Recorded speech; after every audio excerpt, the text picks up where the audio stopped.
वा पहिलं आपलं रहमतपूरमध्ये होतो आपण.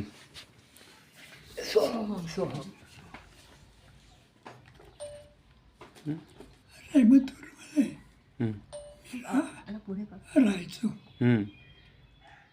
अण्णा देशपांडे होते, हां. त्यांच्या घरी राहायचो.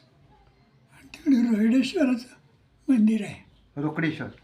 रोहिडेश्वर हां तिथं रोकडेश्वर मग रोकडेश्वर तिथं माझी प्रवचनं व्हायची. तर मग सवंत गावाचा परिचय. पण राहायला अण्णांच्या घरी. तिथं एकदा डॉक्टर आले, के एल देशपांडे, हां. तिथं आले.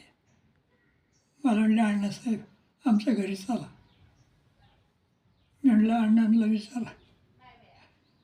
अण्णांनी सांगितलं होतं अण्णासाहेब कोणाच्या घरी जायचं नाही, इथं राहायचं आलं की. मग त्यांनी अण्णांना विचारलं, ना ना म्हटलं द्या. मी घरी गेलो. हं. ते घरी त्यांच्या भिंतीवर ज्ञानेश्वर महाराजांचं चित्र आहे. हं. तशी मला फार आनंद झाला. हं. बसलं. मी त्यांना म्हटलं काय छान चित्र आहे. हं. म्हटलं आम्हाला सांगत ज्ञानेश्वर.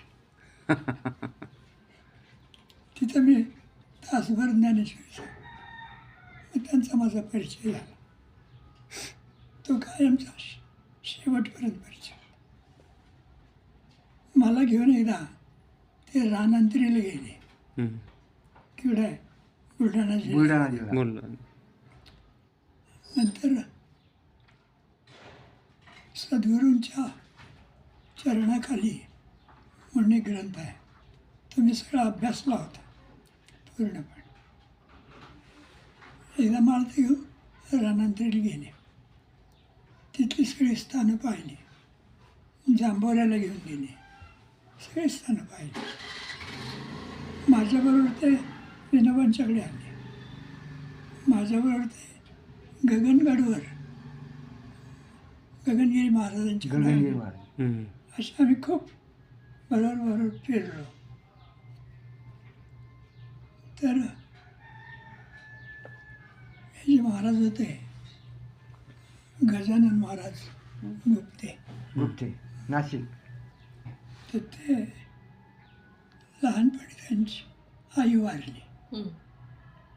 आई वारताना बहिणीला म्हणाली आता तुझा हा मुलगा मी जाणार, पण लक्षात ठेव ह्याला कोणाच्या तरी सत्पुरुषाच्या पायावर घाल, एवढं माझं लक्षात ठेव. ती वारल्यावर मावशी त्यांना घेऊन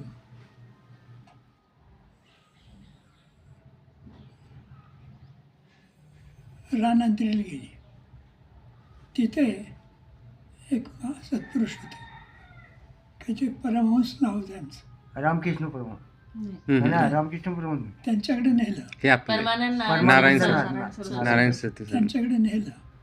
हं. ते म्हणले या उद्या सकाळी दीक्षा देतो. मग हे रात्र काढली, सकाळी उठले, स्नान झालं, आता जायचं 10 वाजता. तर महाराज म्हणजे ध्यानस्थ बसले. वय 10 वर्षाचं होतं. ध्यानस्थ बसले.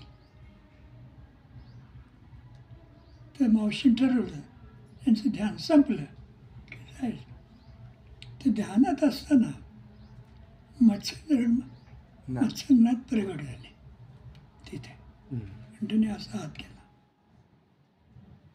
त्या हातात ओंकाराची नदी निघाली आणि ती त्यांच्या इथे मस्तकात आली.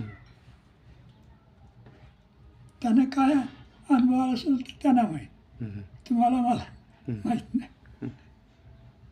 त्यांनी काय दिलं ते मत्स्यनाथांना माहीत.